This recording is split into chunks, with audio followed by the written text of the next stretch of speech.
हिंदी लोक भारती कक्षा 10वीं दूसरी इकाई का पहला पद्य बरस ही चलत, इसका दूसरा भाग आज हम देखेंगे।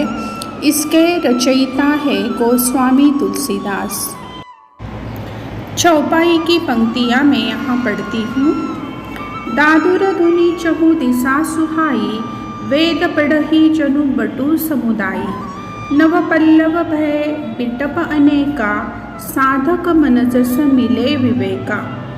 अर्क जवास पात बिनु भयऊ, जस सुराज खल उद्यम गयऊ। खोजत कतहु मिलई नहीं दूरी, करई क्रोध जीमी धर्म ही दूरी। ससी संपन्न सोहम ही कैसी, उपकारी कई संपत्ति जैसी। नीसी तमगन खद्योत विराजा, जनु दम्भिन्न कर मिला समाजा। कृषि निरावही चतुर किसाना, जीमी बुध तजही मोह मद माना। देखियत चक्रवाक खग नाही, कलिही पाई जिमि धर्म पराही। विविध जंतु संकुल मही भ्राजा, प्रजा पाढ़ जिमि पाई सुराजा। जह तह रहे पथिक थकी नाना, जिमि इंद्रिय गण उपजे ज्ञाना। अब हम चौपाई की पहली पंक्ति का संदर्भ देखते हैं। दादुर धुनि चहु दिशा सुहाई, वेद पढ़ही जनु बटु समुदायी। नव पल्लव भय बिटप अनेका, साधक मन जस मिले विवेका। शब्दार्थ: दादुर यानी मेंढक, धुनि स्वर, चहु चारों, सुहाई अच्छी लगती है। समुदायी समुदाय। वर्षा ऋतु में चारों दिशाओं से मेंढकों की आवाज़ आ रही है और यह आवाज़ बड़ी सुहावनी लग रही है।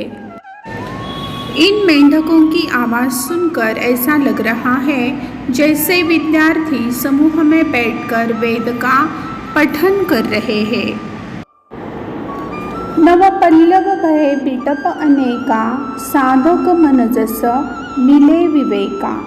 पल्लव यानी कोपल नए पत्ते, बिटप यानी वृक्ष पेड़, साधक यानी साधना करने वाला, विवेका यानी ज्ञान।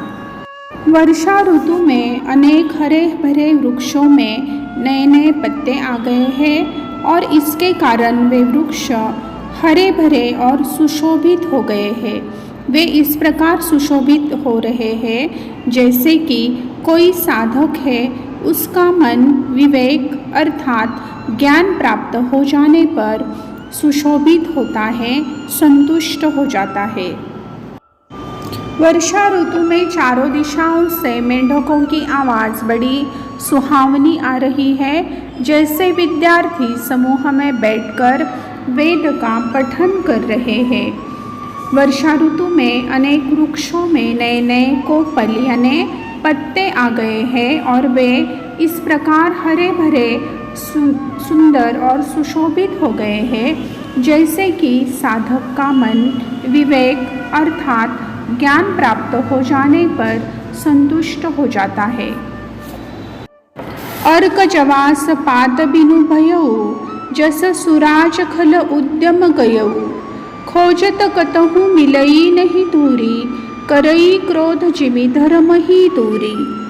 अर्क यानी मंदार या मदार का वृक्ष, जवास यानी जवासा का वृक्ष, पात यानी पत्ते, भयऊ यानी हुए, सुराज यानी अच्छा राज, उद्यम यानी कार्य या धंधा। अर्क जवास पात बिनु भयऊ, जस सुराज खल उद्यम गयऊ।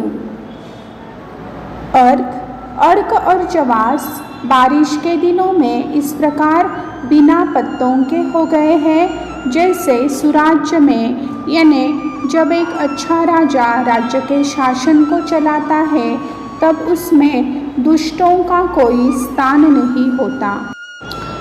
खोजत कतहु मिलई नहीं दूरी, करई क्रोध जिमि धर्म ही दूरी।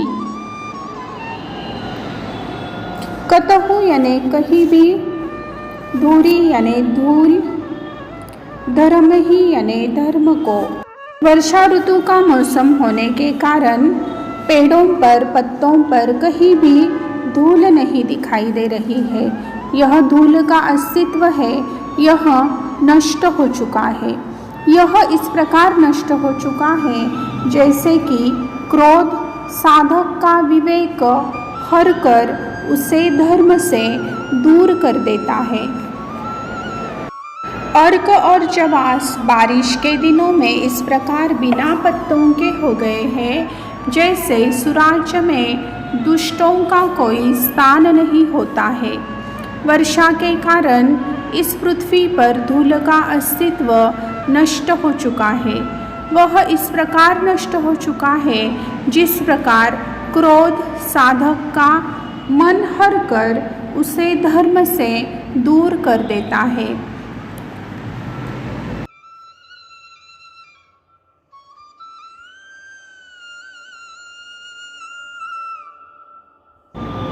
शशि संपन्न सोह मही कैसी, उपकारी कई संपत्ति जैसी। निशितम घन खद्योत विराजा, जनुदम्मिन नगर मिला समाजा।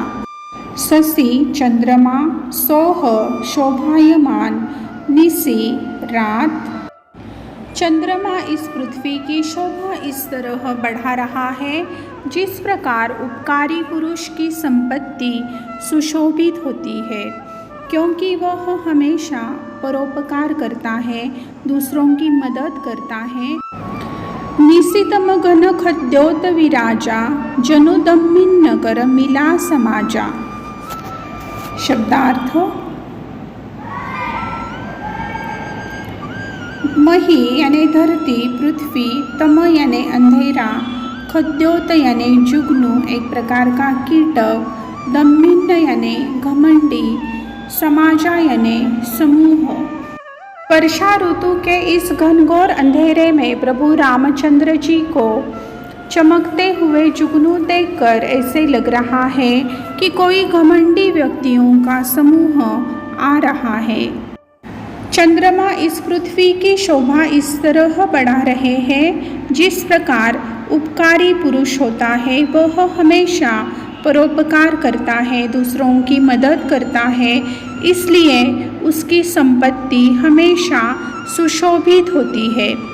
इस घनघोर अंधेरे में प्रभु रामचंद्र जी को वृक्षों पर चमकते हुए जुगनू देखकर ऐसे लग रहा है कि कोई घमंडी व्यक्तियों का समूह आ रहा है।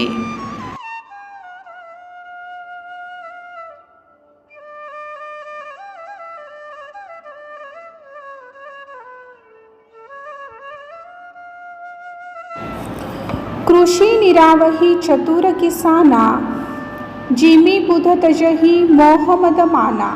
देखियत चक्रवाक खग नाही, कलिहि पाई जिमि धर्म पराही।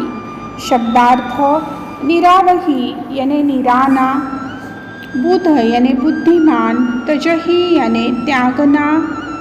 चतुर किसान है, यह वर्षा ऋतु में अपने खेतों को निरा रहे हैं और वे लीन और नम्र होकर इस खेती की प्रक्रिया कर रहे हैं जैसे कोई विद्वान मद यानी घमंड, मोह यानी लालच और मान यानी सम्मान का त्याग करते हैं। देखियत चक्रवाक खग नाही, कलिहि पाई जिमि धर्म पराही।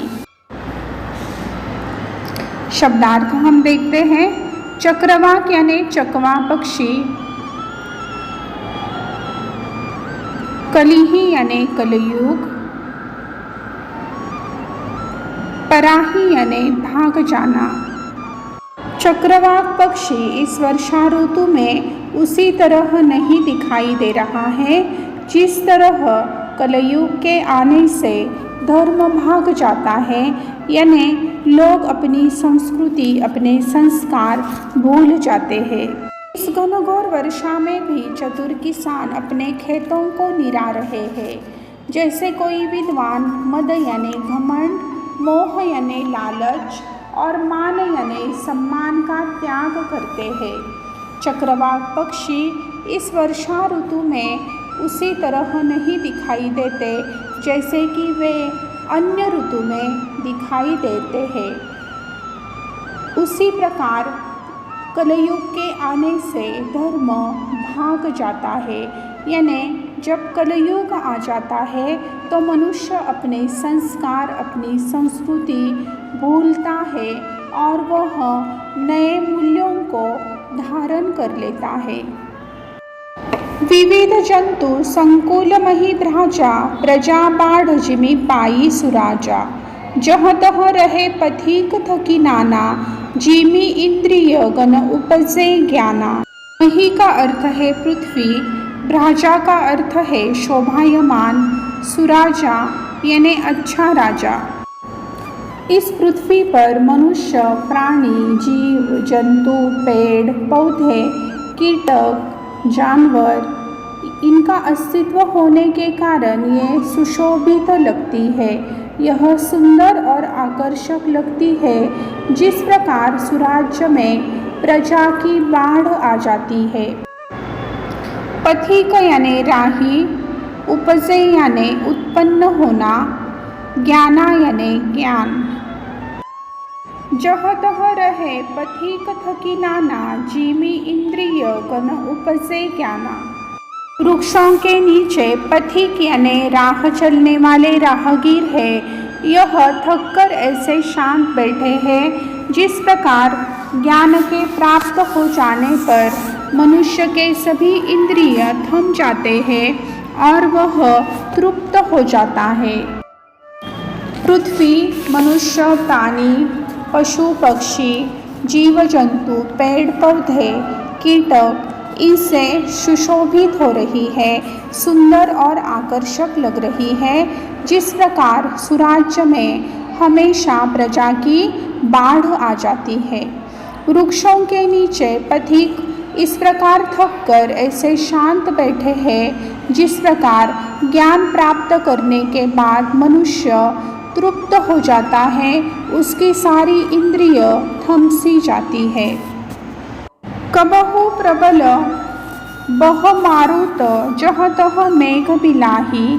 जिमि कपूत के उपजे, कुल सद्धर्म नसाही। कबहु अर्थ है कभी कभी, प्रबल यानी तेज, मारुत यानी हवा, मेघ यानी बादल, बिलाई यानी गायब होना। कबहु प्रबल वह मारुत, जह तह मेघ बिलाही। इसका भावार्थ है कभी कभी वातावरण में हवा इस प्रकार जोर जोर से बहने लगती है जिसके कारण बादल यहाँ वहाँ गायब हो जाते हैं। जिमि कपूत के उपजे, कुल सद्धर्म नसाही। जिमि यानी जैसे, नसाही यानी नष्ट होना। जब किसी वंश में कुपुत्र के पैदा होने पर कुल के उत्तम धर्म का नाश होता है, यानी कुल का जो श्रेष्ठ आचरण होता है वह नष्ट होने लगता है। कभी कभी इस वातावरण में वायु यानी हवा बड़ी जोर जोर से चलने लगती है जिसके कारण बादल यहाँ वहाँ गायब हो जाते हैं। यह ठीक उसी प्रकार हमें प्रतीत होता है जैसे किसी वंश में कुपुत्र के पैदा होने पर उस कुल का जो उत्तम धर्म है, उनकी संस्कृति है, वह नष्ट होने लगती है। कबहु दिवस मह निबिड़तम, कबहु कप्रकट पतंग। बिनसई उपजई ज्ञान जिमि, पाई कुसंग सुसंग। दिवस दिन, निबिड़ घोर घना, तम अंधेरा। कभी बादलों के कारण दिन में भी अंधेरा फैल जाता है और सूर्य के आने पर प्रकाश फैल जाता है। बिनसई उपजई ज्ञान जिमि, पाई कुसंग सुसंग। विनशई नष्ट होना, उपजई उत्पन्न होना। कुसंग यानी बुरी संगत, सुसंग यानी अच्छी संगत। जिस प्रकार कुसंगति के कारण ज्ञान नष्ट हो जाता है और सुसंगति के कारण ज्ञान उत्पन्न होता है। दो पंक्तियों का भावार्थ फिर से मैं दोहराती हूँ। कभी कभी बादलों के कारण दिन में भी अंधेरा छा जाता है और सूर्य के आने पर प्रकाश फैल जाता है।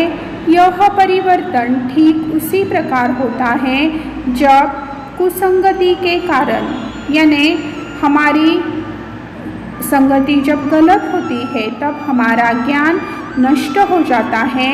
और यदि सुसंगति अच्छी है यानी हमें अच्छे मित्र, दोस्त, सहेलियाँ मिल जाती है तब उनके कारण ज्ञान उत्पन्न हो जाता है और हम अच्छे मूल्य, अच्छी संस्कृति सीखने लगते हैं। तो इस प्रकार आज हमने बरसहि जलद दूसरी इकाई का पहला पद्य रचयिता गोस्वामी तुलसीदास इसका अध्ययन किया। उसमें आए हुए चौपाई और दोहों का भावार्थ देखा और उसमें आए हुए कठिन शब्दों के अर्थ भी देखे। धन्यवाद।